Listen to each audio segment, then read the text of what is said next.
This is the sound of our universe. It's alive with cosmic noise, a constant barrage of galactic white noise. The 15th of August, 1977, Ohio State University. This is Project Big Ear. Its aim is to scan the galaxy and listen out for alien species. It's the middle of the night. As the scientists catch up on their sleep, the computers suddenly pick up a signal. It's coming from somewhere in the direction of the constellation of Sagittarius, over 200 light years away. But this is no ordinary signal. There is no known natural phenomenon to explain it. This blip looks like a mark of technology, perhaps a sound of intelligent life. It lasts for 72 seconds and then goes silent. It's so striking that the first scientist to see the computer printout wrote down one word: wow. But the wow signal, as it came to be known, has never been heard again. Planetary scientist David Grinspoon thinks it may well have been alien in origin. It remains quite possible that the wow signal was a genuine detection of some kind of extraterrestrial intelligence. My sort of fantasy scenario for the wow signal is that it was a snippet of conversation, perhaps between two ships, between two aliens, that wasn't really directed at us. We just happened to, for a second, be in the right spot to eavesdrop on.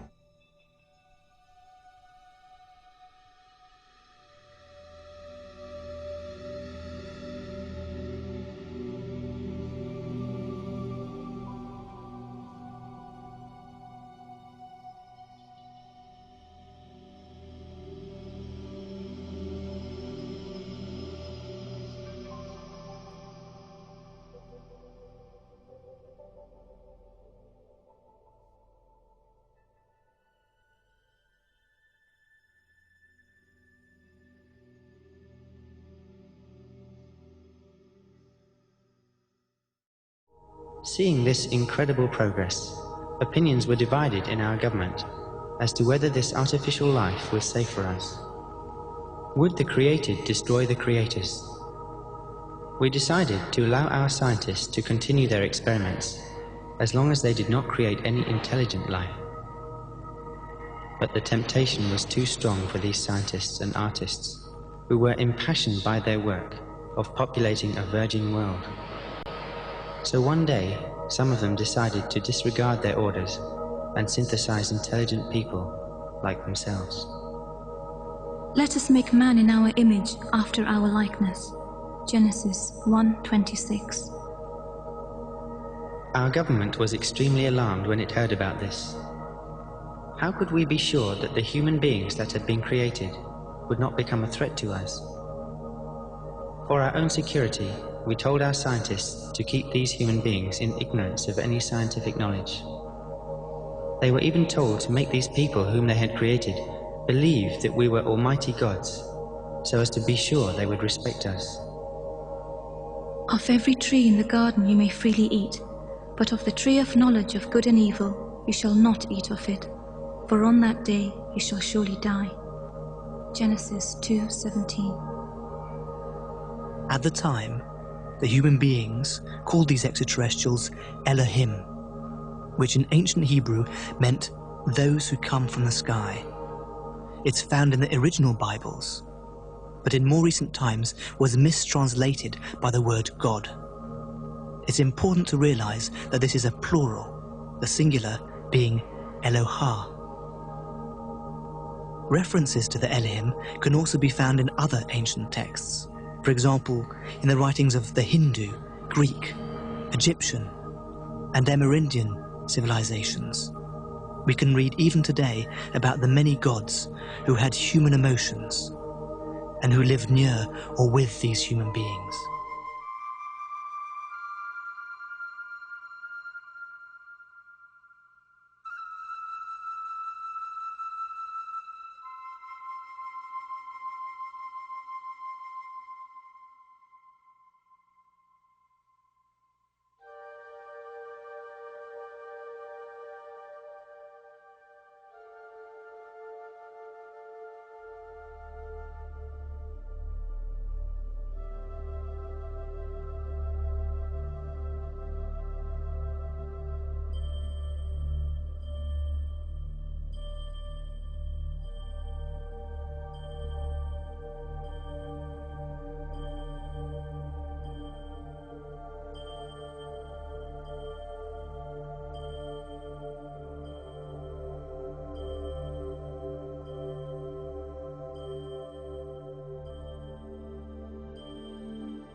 We know that the heights range from 1.5 feet tall, and this is not 1.5 feet tall looking like a little person that we would see on Earth. This is 1.5 feet tall proportional human body to what our bodies look like. They go all the way up to 15 feet tall. Every type of skin color you can imagine has been seen. In fact, Sergeant Stone refers to a group called the Orange, and there's other testimonies that refer to an orange group. There's actually Alpha Centauri, which is the closest star to us. It's a 3-star system. Has 2 different types of human civilization on the planets around it, according to Henry Deacon. There's a desert planet which has people that are about 5 feet tall that look like your typical Mesoamerican people, like Latinos. Okay. But then there's 2 other planets which are more lush tropical vegetation.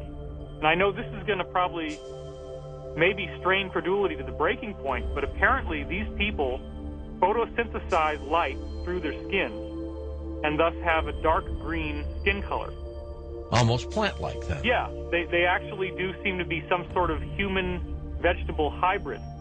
And they, apparently, he said, you only ever meet women from this planet, that he never met a single man from this planet. And the women are extremely beautiful. They look like Greek or Mediterranean women on Earth. They have long black hair, penetrating dark eyes, and other than the green skin, they look like supermodel women on Earth. Same height, same proportions, you know. And the other thing about these people is that they're almost all telepathic. They can use their mouths to speak, but most of them don't. And they're apparently quite well versed in a variety of languages, but they primarily use telepathy as their means of communication.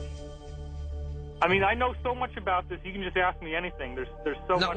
Now, what about the alien grays, though, that we hear so much about? Well, are they robots, as I suspect? Yeah, there's various testimonies which are credible, talking about programmable life forms, or PLFs. And apparently, according to Dr. Stephen Greer in his most recent book, Hidden Truth, Forbidden Knowledge, from credible whistleblowers, he says that our own Black Ops guys have been given the technology to build PLFs themselves.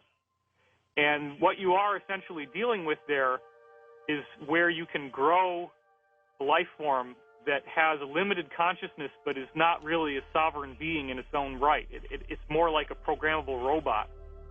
And some of the grays fall into that category. When you're looking at a gray physiology, in some cases what you seem to be looking at is a neonate, which is basically the fetal stage of a human life form, but then grown to adulthood, maintaining the proportions of the fetus.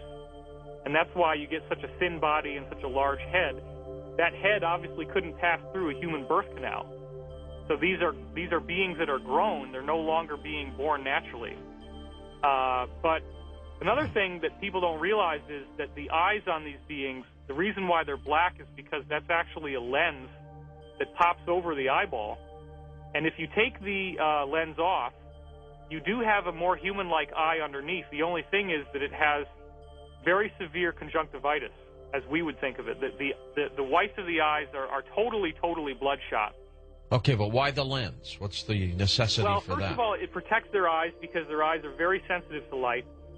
And it apparently has super advanced technology in it, which allows you to have kind of like a virtual reality interactive system that works with various handheld devices that you can hold on to. So you have kind of like a heads-up display, and you just pop this contact lens onto your eye. So you get ultraviolet light protection. It protects the sensitivity of your eye, and it also acts as an interface.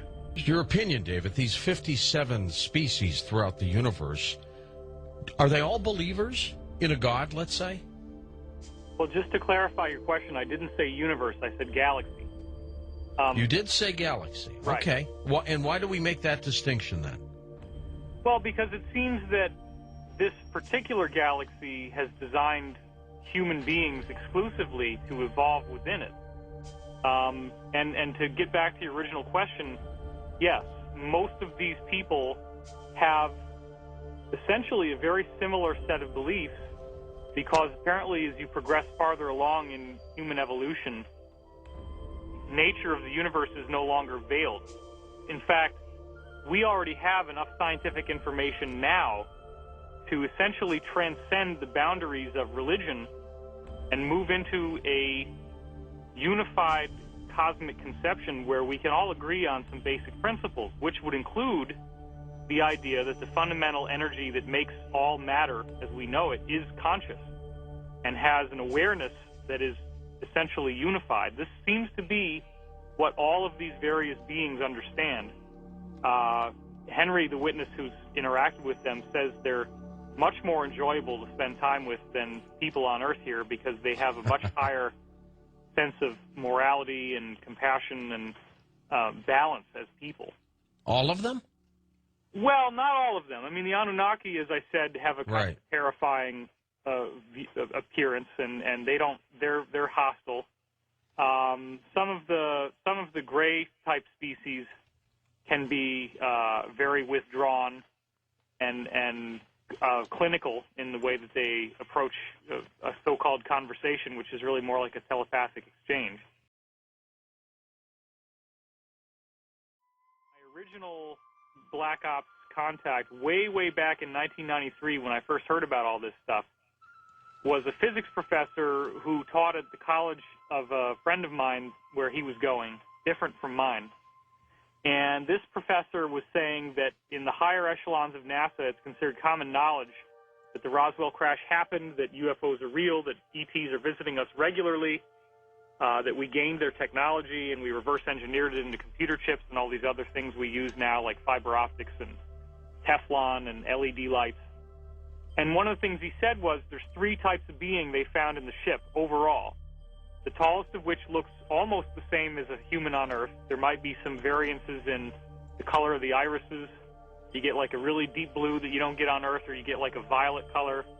Some of them seem to have pupils that are more like a diamond in shape rather than a circle like ours. The teeth can be different a lot. That's why sometimes they'll need to use like snap-in dentures if they want to pass for a regular human being here on Earth. All right, but of the 57 varieties then in our galaxy, we could, though, be talking about how many potential civilizations out there? Oh, this is just a drop in the ocean. The 57 varieties are only the ones that are actually visiting us. And there are probably millions of different varieties in this galaxy alone. But they're all basically going to be human. I mean, they're going to have differences in the height and the skin color and some superficial physiological differences. But overall, everybody in this galaxy is human because, again, the galaxy itself is an intelligent super being that designed human life according to its template.